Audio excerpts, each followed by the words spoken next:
k-mers. Thank Please you. take it away. Yeah, thank you very much. All right. Yes. So this is joint work with Yoshihiro and Antoine that we have been doing for a while. So we'll see how to hash k-mer sets fast and with special property. Okay. Okay. So let me jump straight to the problem we took into account. That's minimal perfect hashing. Okay. So in general terms, you're given a set S of n distinct keys. So in this example, we have strings. Okay, 6 strings, and you want to build this object F, okay, which is a data structure that maps, okay, those keys into the integer between 1 and n, okay. So it implements a bijection, okay. So you see in this example, each distant key, like ISMB, DSB, WABI, and so on, gets mapped to a distant integer in this logical address space from 1 to n.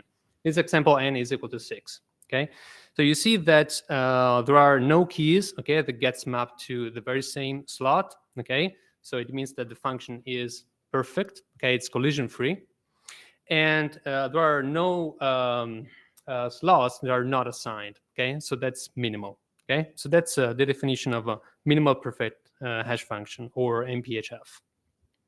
And the questions we're concerned with when we study minimal perfect hash functions are, of course, what's the space of representation for such objects? Okay, so how much space do we need to represent those objects? And yes, we have some pioneer work dating back to the 80s, the work by Melhorn. And we have this beautiful lower bound telling us that we cannot do better than log in base 2 of E bits per key, okay, which is approximately 1.44. It's pretty low lower bound. And unfortunately, in practice, we don't have construction that actually reach, okay, this lower bound. They stay a little bit higher in the range 2 4 bits per key, but they are good. Okay, they're fast. Okay, they can be evaluated really fast in nearly constant time. They scale to billions of keys. And here you see a short list of some of the best algorithms widely used. Some of them are very, very recent. Okay, so in recent years, we see actually a revival of works on minimal perfect hashing. Okay, so all of this being cool, at least for me, and the point is that this lower bound is generic. Okay, and what I mean by generic is that it applies to generic key sets, and as such, it's actually part of its power, okay, I would say, because it's generic. Okay, so and no matter if you hash strings, if you hash integers, okay, this lower bound is going to hold. But since it's generic, it doesn't actually exploit any specific properties that the sets that we hash might have. Okay, and so this means that it doesn't rule out better solutions, so more succinct solutions, is if we restrict our attention to specific inputs, okay, so specific classes of input. Because if you think in practice, it is often the case, if not always the case, that we hash specific, okay, sets, okay, so the keys that we hash have some specific properties. They have some relationship that we can somehow exploit to lower the complexity, okay, of the data structure, the bit complexity of the data structure. So any example that comes to your mind? K-mer sets, right? Okay, K-mer sets has this some remarkable properties. Okay, so those are not like random strings. Okay, they have fixed length k. And even more importantly, given the 2 consecutive k-mers, okay, they share this k-1 long overlaps. Okay, so we want to exploit that to derive, better minimal perfect hash functions.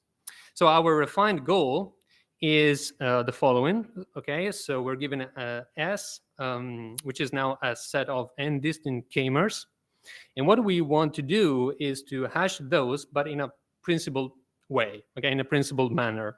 So here on the left, okay, you have what you would achieve using like a general purpose minimal perfect hash function. So the ones that I've been talking about for a while.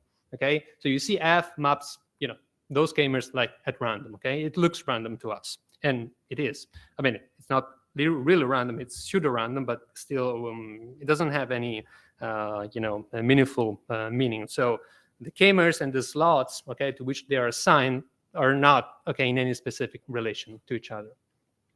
Instead, on the right is what we would like to do, okay, if we have k-mers. So you see that we have this locality preserving property in which consecutive k-mers, actually get mapped to consecutive slots, okay? So they got consecutive hash codes. And that's really useful, okay? That's really useful, at least for two important reasons. The first one is that having this locality preserving property, it implies compression. Compression for the satellite data that most of the time we would like to associate to k-mers. And some possible satellite data are like abundance counts, or for example, unique identifiers in a compacted de Bruijn graph, or color classes in colored compacted de Bruijn graphs, and so on and so forth. And the reason why we have compression, better compression of satellite data is because consecutive k-mers tend to have the very same satellite data, okay? They tend to have the very same abundance count, the very same ID, unique identifier, and so on and so forth. So if you use a locality preserving hash function, okay, to index, okay, the values as stored in an array, you will induce clusters, okay, of very similar values, if not identical values, in this array.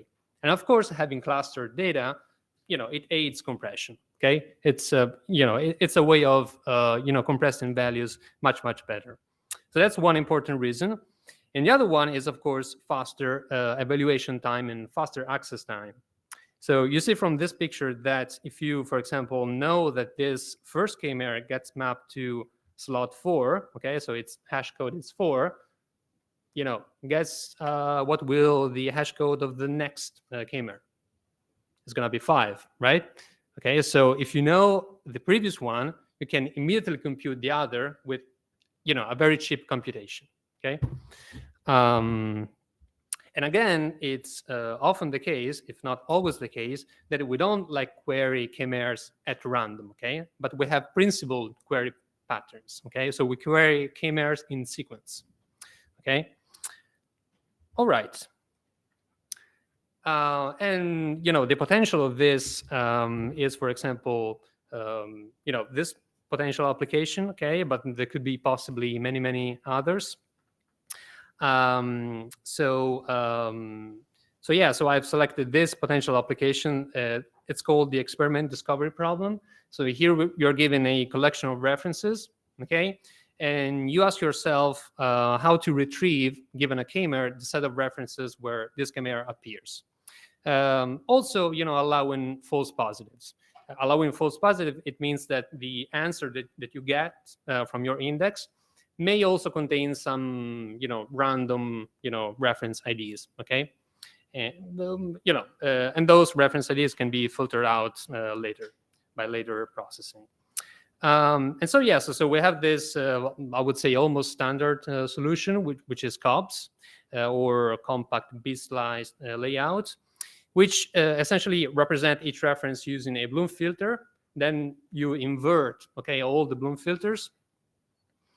And yes, essentially that's it, okay? And so you get this. And the picture is quite well self-explanatory. In fact, you see that if you hash this k-mer, okay, you have to, essentially jump at random, okay, in between all the partitions. You get some partial inverted list. You have to recombine those. You have to merge those. Okay, then you query the next k-mer, okay? You query this next k-mer, and you again have to jump randomly, okay? You have to remerge the inverted list, and so on and so forth. So you see that you would achieve the very same results if you have queried the k-mers in random order, okay? So you are somehow disregarding completely, okay, the fact that actually we query k-mers in sequence, okay? And so, in my mind, whenever you're not exploiting a property of your problem, okay, it means that, somewhere there exists a better solution.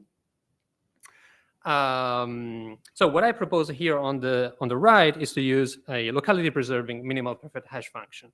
So what I propose is, how about we take all the distinct compressed inverted lists, okay, compressed, in some way. I mean, it's not important, and with no false positives at all. Okay, we're not introducing false positives in the inverted lists, and we store them, okay, in the order induced by the locality preserving hash function. Okay, so something, very, very simple. Okay, it's not really complicated.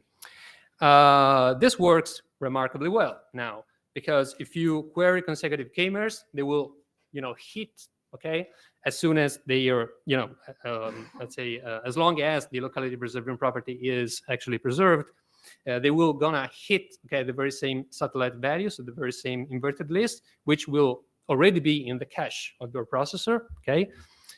So this will be extremely fast. You reduce false positives, and you reduce space, okay, because you're encoding inverted lists only once.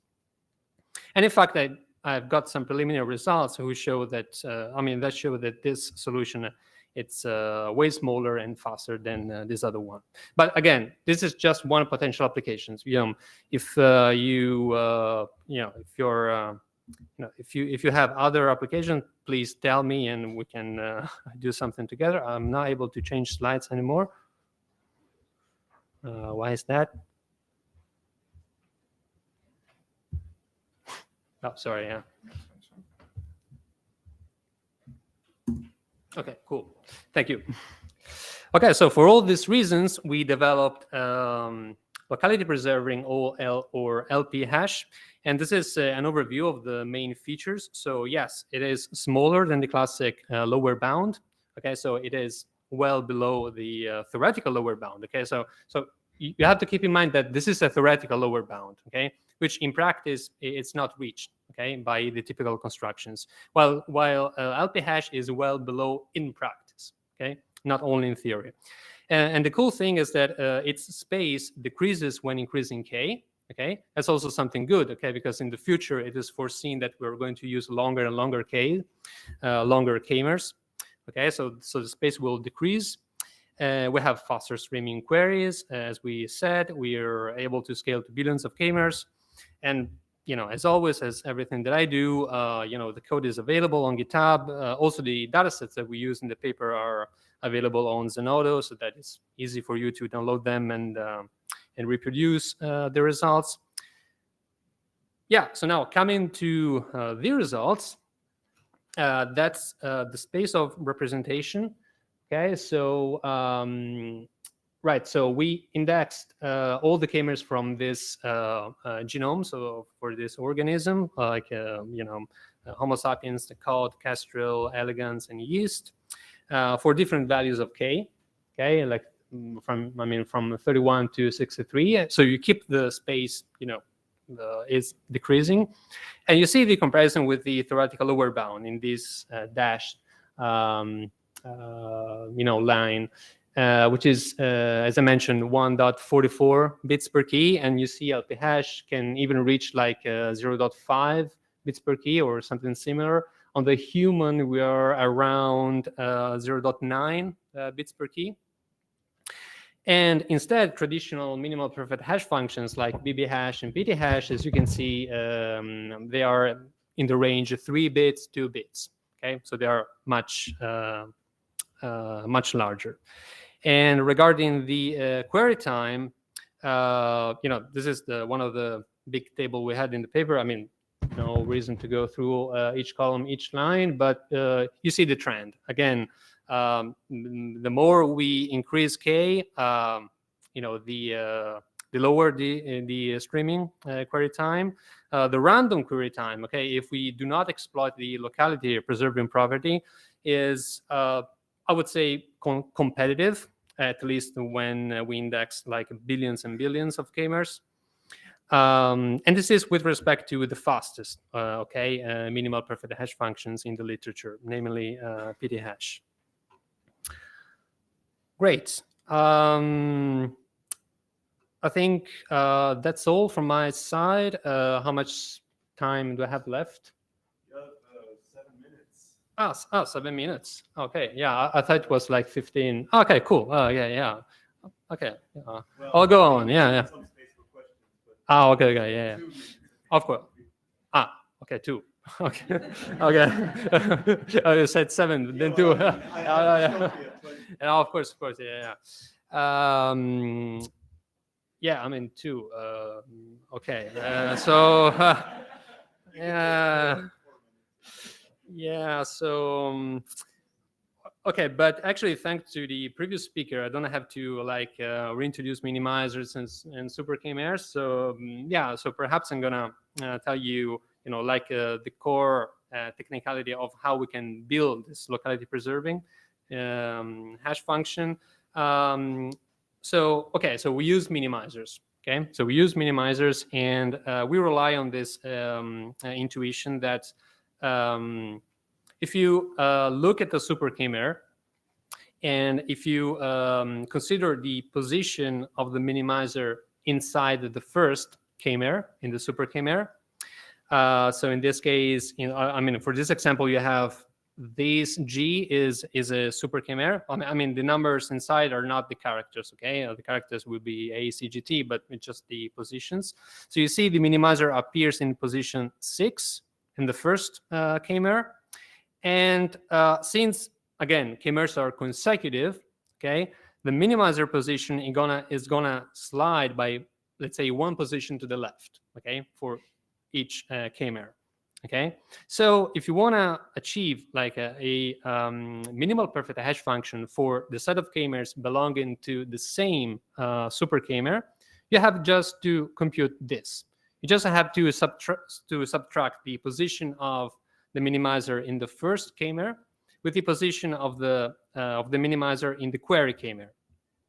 Okay, and that's how you achieve like a minimal perfect hash function with no space. Okay, so you just have to compute, you just have to recall the minimizer position in the first chimera.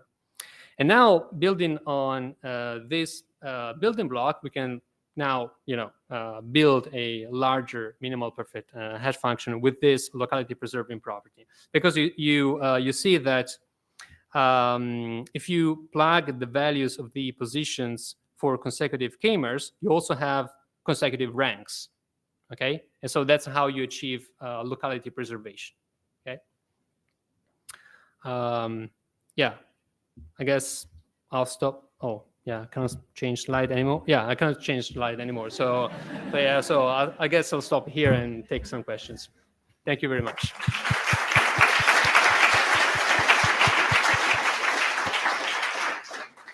Right. Do we have any questions for Giulio?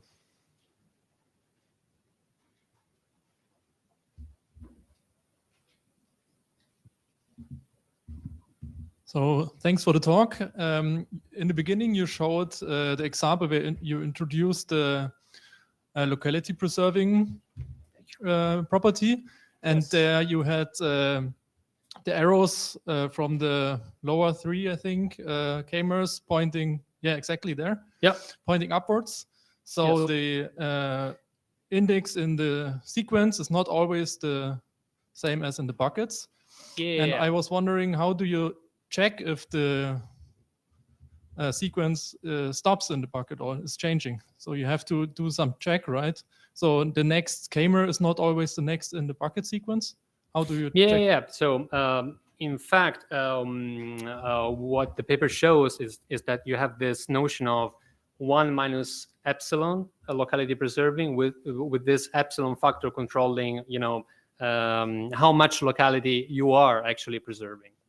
And the reason why, at least I don't know how to preserve, the locality of the entire sequence is because we are relying on minimizers. And so when the minimizer will change, the super chimera will change as well. And so, the next chimera that you query in the sequence will point to a different slot, not like the consecutive slot. So that's how, you have that for some chimeras, you have consecutive slots. But then, at some point, you're going to lose this locality property. You will jump to another location, and then you will regain the consecutive property. Okay, so you know when you have to jump when the minimizer changes? Yes, is that correct? Exactly. Okay, yeah. Thank you. Yeah. Well, in the current approach that we have like implemented and actually used. There could be other possible strategies, and yeah. Hello, thanks for the great talk. I have one question. On your GitHub, you wrote that you mostly intend to use this for collections with no duplicates. Is that Oh yeah, true. Yeah, because for the minimal perfect hashing problem, you have to have distinct keys. okay? So my question would be: is it possible to extend this so that in the future we might be able to use this software for k-mer counting problems? Yeah, that's challenging. Yeah. So for k-mer counting problems, yeah, I don't know. Well, yeah, I guess here so the question is, because if you have locality preservation, then all the k-mers will hit like the same logical bucket, and then you can do the counting faster. Something like that. Yeah, I don't know, honestly. Yeah, that's something that I have to think about. Yeah. All right. But, yeah. Okay. It's a. Thank you very much for the quick question. one. It's yeah. Thanks. Do you assume that those k-mers are from one of few number of sequences? Because that might make difference. So if they come from same sequence, then like one k-mer is only followed by one successor, right? But if one k-mer is followed by multiple successors, so does that affect the performance of your method? Oh, well, sure. Yeah. That's true. So I mean, a k-mer set has this one-to-one correspondence with the de Bruijn graph. Okay, so thinking in terms of the Bruijn graph, the more the Bruijn graph is fragmented, then the less locality you have. That's true. Okay. Let's thank Giulio again.